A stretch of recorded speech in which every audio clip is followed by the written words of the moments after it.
ప్రభుత్వం ప్రవేశపెట్టిన బడ్జెట్లో తెలంగాణ రాష్ట్రానికి ఎలాంటి కేటాయింపులు చేయనందున ఏఐసిసి ఆదేశాల మేరకు రాష్ట్ర పార్టీ పిలుపు మేరకు టీజీఐఐసి చైర్మన్ నిర్మల జగ్గారెడ్డి ఆధ్వర్యంలో సంగారెడ్డి జిల్లా కేంద్రంలోని పాత బస్టాండ్ అంబేద్కర్ విగ్రహం వద్ద ధర్నా కార్యక్రమం నిర్వహించారు. అనంతరం ప్రధాని మోడీ, నిర్మల సీతారామన్ దిష్టిబొమ్మను దగ్ధం చేశారు. ఈ కార్యక్రమంలో Narayankhed MLA Sanjeeva Reddy, CDC chairman Ram Reddy, ఆత్మ కమిటీ చైర్మన్ ప్రభు, ఏఎంసీ చైర్మన్లు రాంచందర్ నాయక్, మైనార్టీ జిల్లా అధ్యక్షులు హబీబ్ జానీ, కుమార్ యూత్ కాంగ్రెస్ కార్యదర్శి కున సంతోష్, బ్లాక్ కాంగ్రెస్ అధ్యక్షులు రఘుగౌడ్, మండల అధ్యక్షులు మోతిలాల్ నాయక్, సిద్ధన్న కాంగ్రెస్ నాయకులు హఫీజ్ షేక్ షఫీ, మునిపల్లి సత్యనారాయణ, యాదగిరి కుతుబ్, సునీల్, తాహేర్, కిరణ్ గౌడ్, రాజేందర్ గౌడ్, బబ్బు తదితరులు పాల్గొన్నారు. Doctor BR Ambedkar doctor BR Ambedkar doctor BR Ambedkar doctor BR Ambedkar आवाज दो आवाज दो doctor BR Ambedkar doctor BR Ambedkar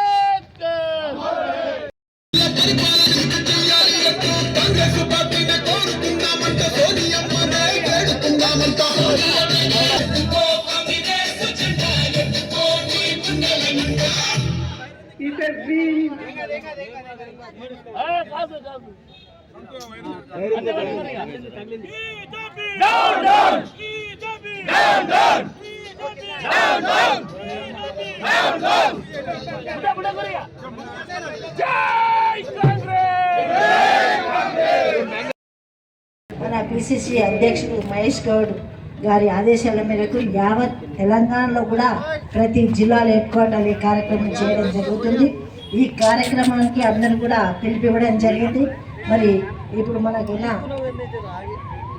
Narayankhed MLA Sanjeev Reddy గారు, అలాగే జిల్లా మైనార్టీ అధ్యక్షుడు హబీబ్ గారు, మరి మార్కెట్ చైర్మన్స్, అలాగే సిడిసి చైర్మన్ రామ్రెడ్డి గారు, ఆత్మ కమిటీ చైర్మన్ ప్రభు గారు,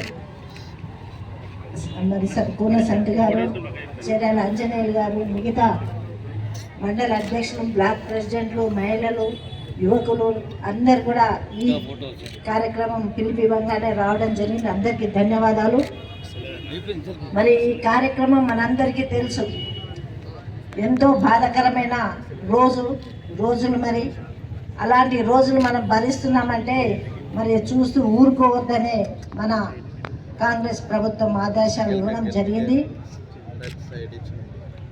కేంద్ర ప్రభుత్వం 50 లక్షలు మనకు బడ్జెట్ ఇవ్వడం జరిగితే దాంట్లో ఒక్కటి కూడా మనకు రాలేదు.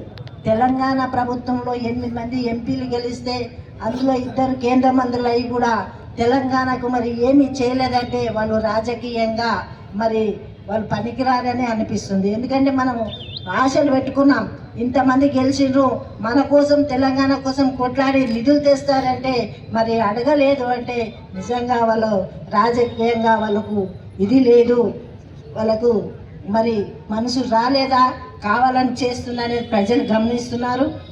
అట్లాగే మరి తెలంగాణ రాష్ట్రం నుంచి పన్ను విధంగా లక్షల కోట్లు కడుతున్నాం.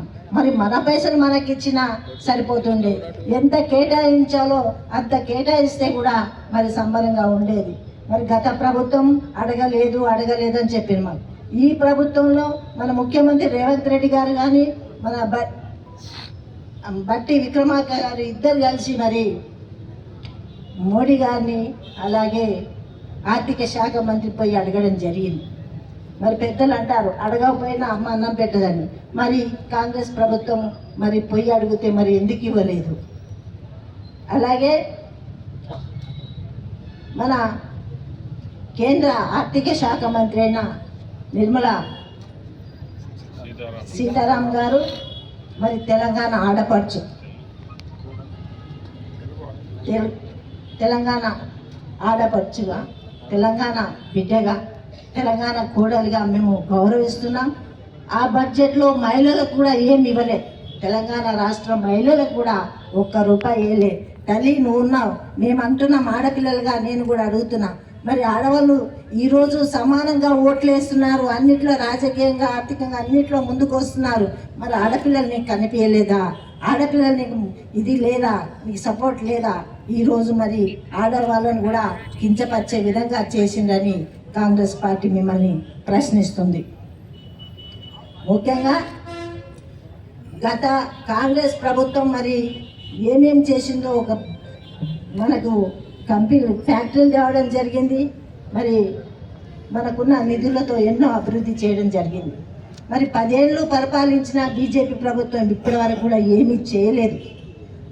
కాబట్టి మా ప్రభుత్వం ఇప్పటితో ఇది ఆపదు. మేము నిజంగా అందరినీ నిలదీసే విధంగా ఉంటాము ప్రజల తరపునని తెలియజేస్తూ సెలవు తీసుకుంటున్నాను. జై హింద్. గౌరవనీయులు నిర్మలా జగ్గారెడ్డి గారు, తర్వాత ఇండస్ట్రియల్ కార్పొరేషన్ చైర్మన్ గారు కూడా, తర్వాత అందరు కాంగ్రెస్ కార్యకర్తలు, ప్రతి ఒక్కరికి కూడా ఇక్కడికి వచ్చినటువంటి అందరికి అభిమానులకు అందరికి కూడా నా యొక్క నమస్కారం. ముఖ్యంగా మన ఇంత పెద్ద కొత్తగా ఫార్మేషన్ అయినటువంటి తెలంగాణ రాష్ట్రానికి, తర్వాత ఇంకోటి అతి త్వరగా అభివృద్ధి చెందుతున్నటువంటి రాష్ట్రాల్లోకెల్లా ఈ తెలంగాణ రాష్ట్రం ప్రప్రథంలో ఉంది. అట్లాంటి దానికి కూడా బడ్జెట్లో మొండి చేయి చూపడం జరిగింది కేంద్ర ప్రభుత్వం. గతంలో కూడా గత సంవత్సరం కూడా మనకు ఎలాంటి బడ్జెట్ కేటాయించలేదు. నరేంద్ర మోడీ గారి ప్రభుత్వం, నిర్మలా సీతారామన్ గారు ఫైనాన్స్ మినిస్టర్ ఉండి మన రాష్ట్రం నుంచి ఎన్ని కేటాయింపులు అయితే ఎంతైతే జిఎస్టీ పోతా ఉన్నదో దానికి దగ్గ మనకు ఎలాంటి బడ్జెట్ కూడా ఇవ్వకపోవడం చాలా శోచనీయం. ఎందుకంటే వారికి నిజంగా చిత్తశుద్ధి ఉంటే దేశ అభివృద్ధికి తోడ్పడుతున్నటువంటి మన తెలంగాణ రాష్ట్రం నుంచి ఏదైతే కాంట్రిబ్యూషన్ ఉన్నదో వేరే మన ఉత్తర భారతంలోని ఏ రాష్ట్రంలో చేయనంత కాంట్రిబ్యూషన్ మన తెలంగాణ రాష్ట్రం చేస్తూ ఉంది. అయినా కూడా ఈరోజు వారి 8 మంది పార్లమెంట్ సభ్యులను ఇచ్చిన వారి కేబినెట్లో 2 మంత్రులు ఉన్నా కూడా మనకు బడ్జెట్ కేటాయించలేదంటే ఇది వారికి సిగ్గుచేటు. ఆ ఎంపీలు నిజంగా కూడా వారు ప్రభుత్వం మీద, కేంద్ర ప్రభుత్వం మీద పోరాటం చేయవలసిన అవసరం ఉందని చెప్తా ఉన్నాను. తర్వాత ఇక మన రేవంత్ రెడ్డి గారు ప్రభుత్వం ఏర్పడిన తర్వాత గతంలో కేసీఆర్ గారు ముఖ్యమంత్రి గారు ఉన్నప్పుడు మరి వారితో పేచి పెట్టుకున్నారు. మన అన్ని పార్లమెంట్లో అన్ని బిల్లులకు కూడా సపోర్ట్ చేసిండ్రు. రైతుల నల్ల చట్టాలకు కానీ ఇతరత్ర వారు ప్రవేశపెట్టినటువంటి ఆర్టికల్ 370 రద్దుకు కూడా వీరందరూ మద్దతు ఇచ్చిండ్రు అప్పుడు. కానీ తర్వాత మళ్ళా లాస్ట్ లో వారితో పేచి పెట్టుకొని కనీసం ప్రధానమంత్రి వస్తే కూడా వారిని రిసీవ్ చేసుకోవడానికి కూడా వెళ్ళలేదు. కానీ రేవంత్ రెడ్డి గారు అట్లా కాదు, ప్రతిదీ కూడా వారిని గౌరవించుకుంటూ కేంద్ర ప్రభుత్వంతో, కేంద్ర మంత్రులతోని సత్సంబంధాలు పెట్టుకొని మన తెలంగాణ రాష్ట్ర అభివృద్ధి గురించి అని చెప్పేసి 6 నిమిషాలు కృషి చేస్తూ ఉన్నారు. అయినా కూడా ఈరోజు బడ్జెట్లో మొండి చేయి చూపడం జరిగింది. కానీ మన గౌరవ మంత్రివర్యులు, మాజీ మంత్రివర్యులు హరీష్ రావు గారు కూడా నిన్న స్టేట్మెంట్ ఇస్తూ ఉన్నారు. ఏంటంటే తెలంగాణలోని కాంగ్రెస్ సభ్యులు, బీజేపీ సభ్యులు ఎలాంటి ఏం చేయలేదని. అయ్యా మీరు ఒకటే, బీజేపీ మీరు ఒకటే. మీరు గతంలో ప్రభుత్వంలో ఉన్నప్పుడు మీరు కేంద్ర ప్రభుత్వం మీద ఏదో కారణాలు నెపం చూపించి మీరు ధర్నా చేయడం జరిగింది మీరు అధికారంలో ఉన్నప్పుడు. మరి ఈరోజు మీరు ప్రతిపక్షంలో ఉన్నారు. మాకంటే ముందు మీరు స్పందించవలసిన అవసరం ఉన్నది. మీరు రావాలి, ఈరోజు వచ్చి కేంద్ర ప్రభుత్వం మీద మీరు కూడా ధర్నాలు అవన్నీ చేయవలసినది, ప్రశ్నించవలసిన మీకు బాధ్యత మీకు లేదా అని చెప్పేసి నేను అడుగుతా ఉన్నా. కాబట్టి ఇప్పటికైనా కేంద్ర ప్రభుత్వం కళ్ళు తెరిచి ఈ త్వరితగతిన అభివృద్ధి చెందుతున్నటువంటి కొత్తగా ఏర్పడ్డ ఈ తెలంగాణ రాష్ట్రం మరియు భారతదేశ అభివృద్ధిలో అత్యధికంగా షేర్ ఇస్తున్నటువంటి ఈ తెలంగాణ రాష్ట్రానికి తగిన న్యాయం చేసి తగిన వాటా బడ్జెట్లో కేటాయించాలని చెప్పేసి డిమాండ్ చేస్తా ఉన్నాను. అయితే బడ్జెట్లో ఎప్పుడు యథావిధిగా వచ్చేదే ఇచ్చి మేమేదో ఇచ్చినామని చెప్తున్నారు. మరి తెలంగాణ కొత్తగా ఏర్పడ్డ రాష్ట్రము, ఈ రాష్ట్ర అభివృద్ధిలో మీరు ఎంతవరకు భాగస్వాములు అవుతున్నాం? మరి మీ తెలంగాణ ఇచ్చేటప్పుడు కానీ అభివృద్ధిలో కానీ మీ భాగస్వామ్యమే లేదు. కానీ మీరు మళ్ళీ తెలంగాణకు ఏమో చేసినామని గొప్పలు చెప్పుకుంటారు. దయచేసి గొప్పలు చెప్పుకునే ముందు తెలంగాణ అభివృద్ధికి సహకరించండి. తెలంగాణకు నిధుల కొరకు కేంద్ర ప్రభుత్వంతో పోరాడండి. మీరు ప్రభుత్వంలో ఉన్నారు కాబట్టి మన రాష్ట్ర ప్రతినిధులుగా 2 మంత్రులు ఉన్నారు, 6 మంది ఎంపీలు ఉన్నారు, మొత్తం 8 మందిని ఇచ్చింది తెలంగాణ ప్రభుత్వం. కాంగ్రెస్ తో సమానంగా మీకు కేంద్రంతో పోరాడే బలాన్ని ఇచ్చింది. మరి మీరంతా ఎక్కడ పోయినరు? తెలంగాణ ప్రభుత్వం మీద రేవంత్ రెడ్డి గారు ఏదైతే కాంగ్రెస్ ప్రభుత్వము తెలంగాణ అభివృద్ధి కొరకు ఏదైతే మాట ఇచ్చిన మాట అన్ని సమకూరుస్తున్నారు. మరి మీరు గొప్పలు చెప్పనికనే పనిచేస్తున్నారు. దయచేసి మీ గొప్పలు చెప్పుడు బంద్ చేసి తెలంగాణ అభివృద్ధికి తోడ్పడాలని మనసారా కోరుకుంటూ ముగిస్తున్నారు.